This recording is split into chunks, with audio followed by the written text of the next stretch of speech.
Hello guys, hello student, and this is going to be your first class of English.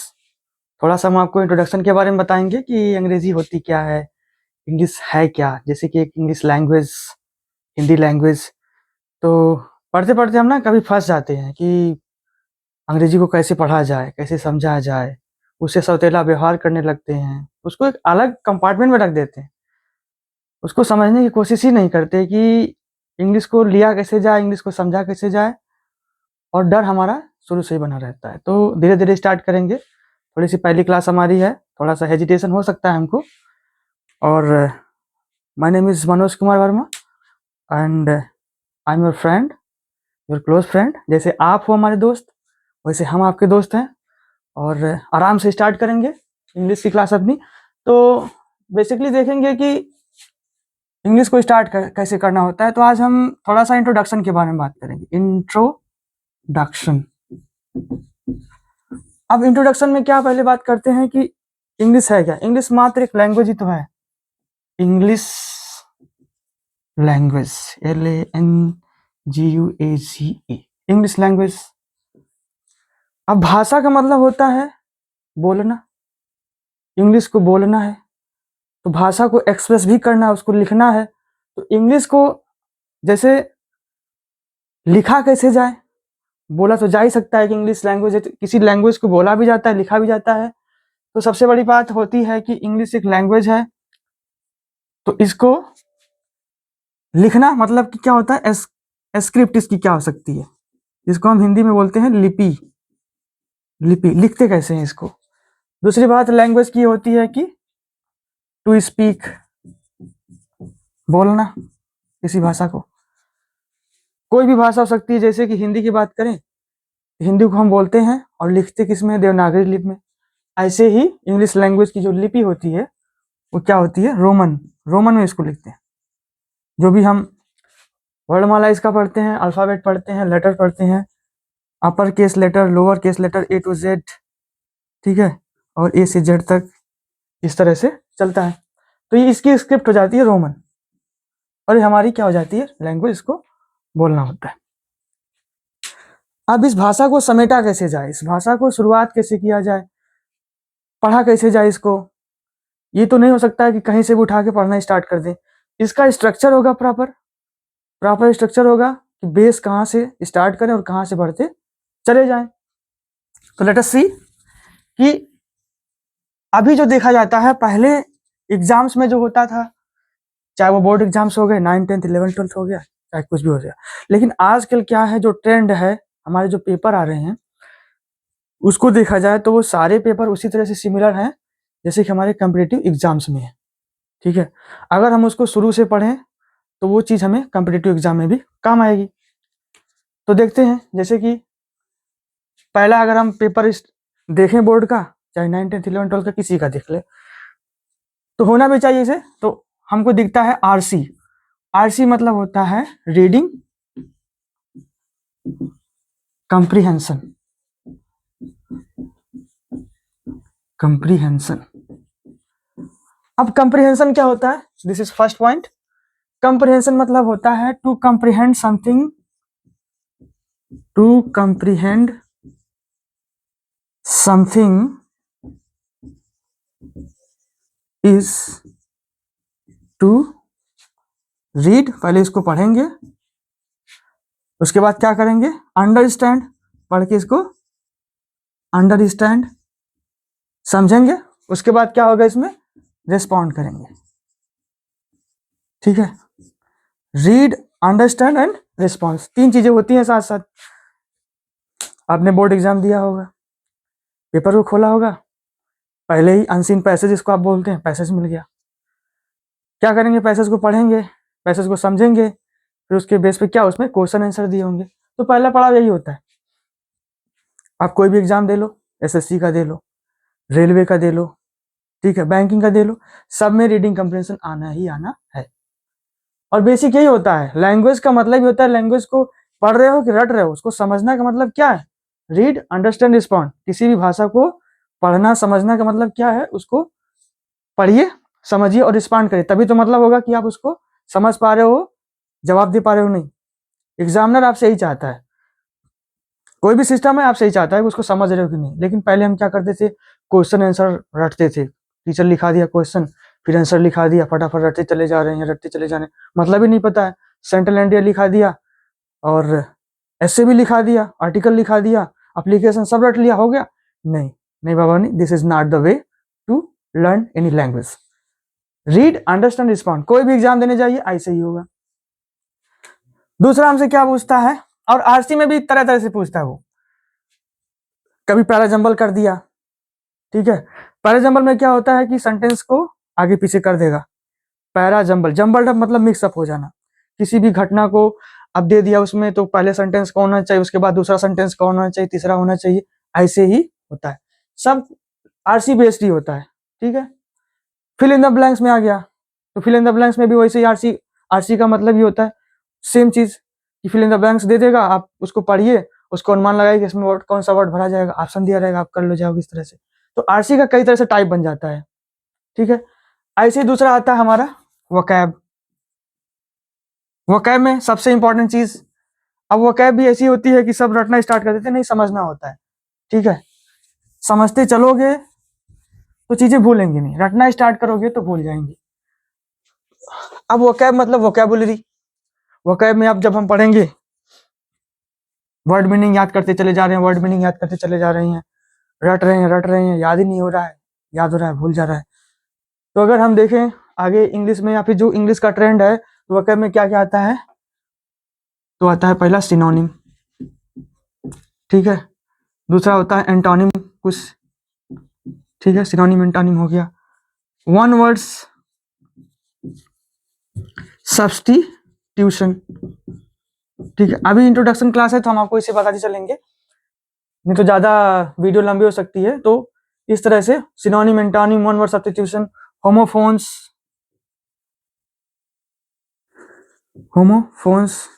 ठीक है, idioms and phrases. आप जब intermediate में पढ़ोगे या कोई भी एग्जाम देने जाओगे तो यही पैटर्न मिलता है, synonym, antonym, one word substitution, homophones, idioms and phrases. Synonym antonym, synonym मतलब जो नाम में समान है, ठीक है, जिनका अर्थ का मतलब सेम ही है लेकिन बहुत सारे मीनिंग हो सकते हैं, बहुत सारे वर्ड्स हो सकते हैं, ठीक है। उसके लिए एक ही मीनिंग के लिए बहुत सारे वर्ड्स। एंटोनिम जैसे उल्टा। और अगर हम वर्ड को कपल में याद करें तो बहुत सारे वर्ड ऐसे तैयार कर सकते हैं, जैसे गो, उसके साथ कम, ठीक है, और ट्रुथ का, मिथ का, ऐसे ऐसे कपल बना के याद करेंगे तो बहुत सारे वर्ड्स याद भी हो जाते हैं। वन वर्ड सब्स्टिट्यूशन मतलब जो हम हिंदी में पढ़ते हैं वाक्यांश के लिए एक शब्द, जैसे कि life history written by a person by himself. जो कोई व्यक्ति है अपनी कहानी को अपने हाथ से लिख रहा हो तो उसको क्या बोलेंगे, ऑटोबायोग्राफी बोलते हैं, ठीक है। ऐसे ही life history written by somebody else about a person, तो क्या हो जाती है, बायोग्राफी, इसको जीवनी बोलते हैं। वाक्यांश के लिए एक शब्द, एक बहुत सारा वाक्य दिया है उसके लिए एक शब्द रहेगा। तो ऐसे ही आगे चलता चला जाएगा। आपका कॉम्पिटिटिव एग्जाम देने जा रहे हैं, कोई भी देने जा रहे हैं, सारा पैटर्न यही रहेगा आपका। होमोफोन्स, ठीक है, होमो मतलब होता है समान, फोन मतलब होता है आवाज, जिनकी आवाज मिलती जुलती है लेकिन अर्थ में क्या है, भिन्नता है, ठीक है। तो होमोफोन्स हो गए। इडियम्स और फ्रेजेस हो गई, लोकोक्तियां और मुहावरे जिसको हिंदी में बोलते हैं, ये हो गया। वोकैब हो गया दूसरा पार्ट, आरसी वोकैब। तीसरा हमारा पार्ट होता है ग्रामर का पोर्शन, ग्रामर, ठीक है। ग्रामर में वही जो आप सब लोग पढ़ते हो, ठीक है। ग्रामर में क्या है, वही सब होगा। सिंपली अगर थोड़ा सा हम बात करें तो ग्रामर में हम क्या पढ़ते हैं, पार्ट ऑफ स्पीच पढ़ते हैं, ठीक है, टेंसेस पढ़ते हैं। पार्ट ऑफ स्पीच में जितने पार्ट ऑफ स्पीच है, noun, pronoun, verb, adverb, preposition, adjective, ठीक है, कंजंक्शन, इंटरजेक्शन, आर्टिकल, ये सब होते हैं, ठीक। और टेंस तो समझ लो कि शुरू से ही पढ़ाया जाता है, 6वीं क्लास से 7वीं क्लास से ही। Present indefinite tense, past indefinite tense, like is this, इस तरह से पढ़ाया जाता है, राइट। उसके बाद active wise, passive wise grammar का पोर्शन आपको थोड़ा सा अगर हम बताना चाहें, जो जनरलाइज ग्रामर होता है तो उसमें part of speech, parts of speech, ठीक है। उसके बाद हम इसमें बहुत सारे हैं, noun, pronoun, verb, adverb, adjective, preposition, conjunction, introduction, ठीक है। पार्ट ऑफ स्पीच के बाद हम क्या करना स्टार्ट कर देते हैं, टेंसेस पढ़ते हैं, ठीक है। और इसमें जब पढ़ते हैं नाउन प्रोनाउन, तो नाउन का प्रकार हो सकता है, वर्ब का, एडजेक्टिव का, पूरा उसको क्या करते हैं, एक्सपेंड करते हैं पूरा। टेंसेज हो गया, ठीक। फिर इसमें हम एक्टिव वॉइस, वॉइसेस के बारे में पढ़ते हैं, active voice, passive voice, voice, ठीक है। उसके बाद हम नरेशन के बारे में पढ़ते हैं, जिसको हम बोलते हैं डायरेक्ट इनडायरेक्ट। बस हमें कंप्रेस करके बता रहे हैं कि क्या क्या हम लोग पढ़ते हैं, क्योंकि इंट्रोडक्टरी क्लास है, ठीक। फिर ऐसे ही हम नरेशन हो गया। ट्रांसलेशन बहुत इंपॉर्टेंट होता है, जो कि एक दिन में आता नहीं है, धीरे धीरे हम करते हैं, करते जाते हैं और समझते जाते हैं सेंटेंस कैसे बनता है।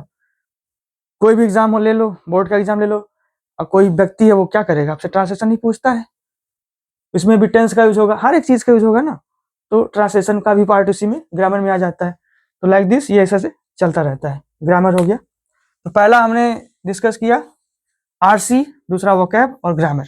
तीन ही चीज तो होती है मेन, अगर देखा जाए तो इंग्लिश में तीन ही चीज है भैया, इससे ज्यादा कुछ नहीं है। बस इसको क्या करना है, एक्सपेंड करना है, इसके अंदर जाना है, चीजों को समझना है, ठीक है। पहला हमने क्या किया था, आरसी, रीडिंग कम्प्रिहेंशन, दूसरा वोकैब, और तीसरा क्या था हमारा, ग्रामर पोर्शन। बस इंग्लिश हो गई खत्म। इन्हीं तीनों पे इंग्लिश क्या करती है, खेलती है। इंग्लिश का सिलेबस इन्हीं तीनों पे खेलता है, ठीक है। बाकी हम अगर बोर्ड दे रहे हैं, लिटरेचर हो गया अपना, प्रोज हो गया, पोएट्री हो गया, शॉर्ट स्टोरी हो गया, ये हमारी क्या, ये भी अंडरस्टैंडिंग बेस पे है। उसमें भी हम जब चैप्टर पढ़ते हैं, तो चैप्टर पढ़ रहे हैं तो ऐसे पढ़ते चले जा रहे हैं, इसका मतलब थोड़ा होता। अगर हम आरसी को वहीं से स्टार्ट कर दें, एक पैरा पढ़ रहे हैं, उस पैरा को समझ रहे हैं, पीछे उसका क्वेश्चन आंसर दिया होता है उसको कर रहे हैं, हमारा आरसी अपने आप तैयार होता चला जाएगा, उसको अलग से समय नहीं देना पड़ेगा। और आगे जितने भी एग्जाम होंगे आप उसको करते जाओगे। समझने की कोशिश हम नहीं करते हैं, इंग्लिश के साथ सौतेला व्यवहार करते हैं, एक अलग से उसको देखना चालू करते हैं, अपने लाइफ में उसको इंक्लूड नहीं करते हैं कि हम कहीं भी जाएं, कहीं भी बैठे, उसको कहीं भी कोई वर्ड दिख रहा है उसको समझने की कोशिश करें, ऐसा नहीं करते हैं।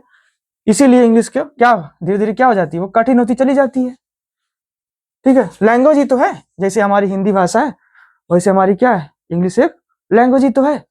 उससे डरना क्यों भैया, डरोगे इसलिए क्योंकि उससे प्यार ही नहीं करते हो, सौतेला व्यवहार करते हो, रखे रहते हो, तो ऐसा नहीं करना है। लास्ट पॉइंट, अगर हम इंट्रोडक्शन में बात करें तो हमें दिक्कत कहां से होती है, हम शब्दों को समझने की कोशिश ही नहीं करते हैं।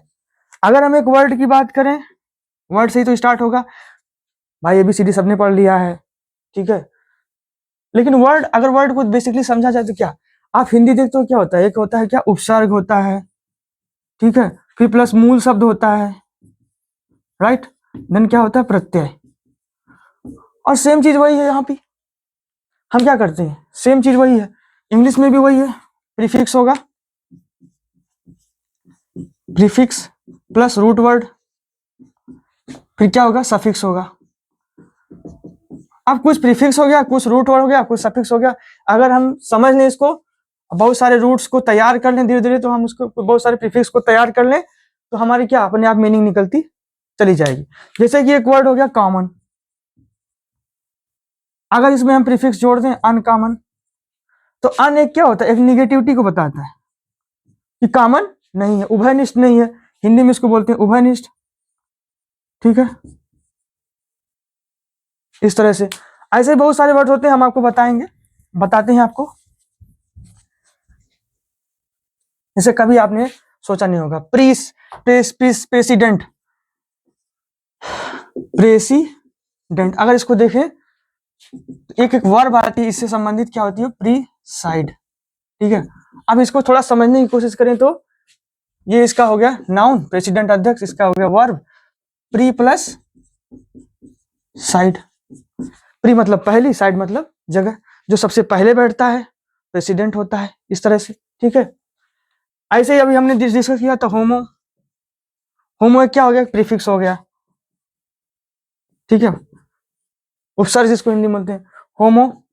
फोन, हम याद कर लें, फोन जहां भी आ जाएगा फोन, उसका वर्ड, उसका मतलब ही किससे संबंधित होता है, वॉइस से संबंधित होता है, फोन का मतलब वॉइस हो गया, ठीक है। तो होमो लगा दिया, वॉइस लगा दिया, होमो मतलब होता है सेम, फोन मतलब आवाज, जिसकी आवाज क्या हो गई, सेम हो गई, तो उसको हम बोलेंगे होमोफोन। एडवाइस, एडवाइज, ठीक है, सुनने में हो गया। मीटर, मीटर थोड़ा सा स्पेलिंग डिफरेंट हुआ तो एक मीटर वर्ब हो जाएगी, एरिक मीटर हमारा जो पैमाना होता है वो हो जाएगा। ठीक, होमोफोन हो गया। ऐसे ही अगर हम होमो का यूज करके और कुछ बनाए, होमो प्लस जीनियस, ठीक है, होमोजीनियस। तो जीनियस मतलब उद्भव, उत्पत्ति, जीन मतलब क्या होता है, उत्पत्ति, पैदा कहां से हुआ है, होमो मतलब सेम, फिर से वही सेम जगह से जो पैदा हुआ है, होमोजीनियस हो जाएगा। होमोजीनियस सोल्यूशन होता है जिसका गुणधर्म क्या होता है, सेम। भैया एक ही जगह से आ रहा है, एक ही चीज से संबंधित है, उसका मतलब क्या हो गया, सेम हो गया कि नहीं हो गया, सेम। वैसे ही ऐसे ही अगर हम प्रीफिक्स सफिक्स को समझ लें और रूट वर्ड को समझ लें तो बहुत सारे वर्ड्स को याद करना समझना आसान हो जाता है। लेट्स थोड़ा सा और वर्ड लेते हैं हम, यूनि, ठीक है। यूनि का मतलब होता है एक, ठीक है, यूनिसेलुलर। अब यूनि मतलब एक होता है, सेल मतलब सेल हो गया, सेलुलर हो गया, एक एक सेल वाला यूनिसेलुलर हो गया, ठीक है। यूनिवर्सल, ठीक है, यूनिवर्सल, एक ही वर्ष मतलब क्या होता है, रूप, एक ही रूप जिसका है पूरा संपूर्ण मिला करके यूनि हो गया, एक ही हो गया, ठीक है। ऐसे ही दूसरा अगर हम बाय करें तो बाई का मतलब क्या होता है, दो, ठीक है। बाई और पेड, एक वर्ड होता है बाई पेड। तो बाई मतलब दो हो गया, पेड मतलब यहाँ से पेडिस से उत्पन्न हुआ है पैर, ठीक है। थोड़ा सा अगर हम यहाँ पे देखें तो by, by plus paid, by paid, हालांकि ये पेड है, उसने पेडिस वर्ड होता है उससे उत्पन्न हुआ है। बाई पेड हो गया मतलब दो पैरों वाला, ठीक है। बाइनोमियल आप पढ़ते होंगे, बाइनोमियल थ्योरम, बाइनोमियल, ठीक है, दो पद वाला, दो पद प्रमेय जिसको पढ़ते हैं, बाइनोमियल थ्योरम, ठीक है। बाइनोकुलर, बाइनोकुलर ऐसे देखें, बाइनोकुलर। तो ऑक्यूल एक शब्द होता है जो ऑक्यूल से संबंध, एक शब्द होता है ऑक्यूल का मतलब देखने से संबंधित होता है, बाई मतलब दो, जिसमें दो दो चीज देखने वाली हो, बाइनोकुलर हो गया वो, ठीक है। ऐसे ही हम अगर ट्राई यूज कर लें, ऐसे हम क्वाड यूज कर लें, ठीक है ना। ऐसे आपने यूनी पढ़ा है, ऐसे मोनो भी पढ़ा होगा, ठीक है। तो ये सब प्रीफिक्स हो गए, रूट वर्ड हो गया, सफिक्स हो गया, तो इन तीनों को मिला करके वर्ड्स का फॉर्मेशन होता है। तो अगर हम यहाँ इन डेप्थ में देखना चालू कर दें तो हमारा वर्ड्स पावर क्या हो जाएगा, मजबूत होता चला जाएगा, ठीक है। इस तरह से इसको देखते हैं, डन करते हैं। Thank you very much.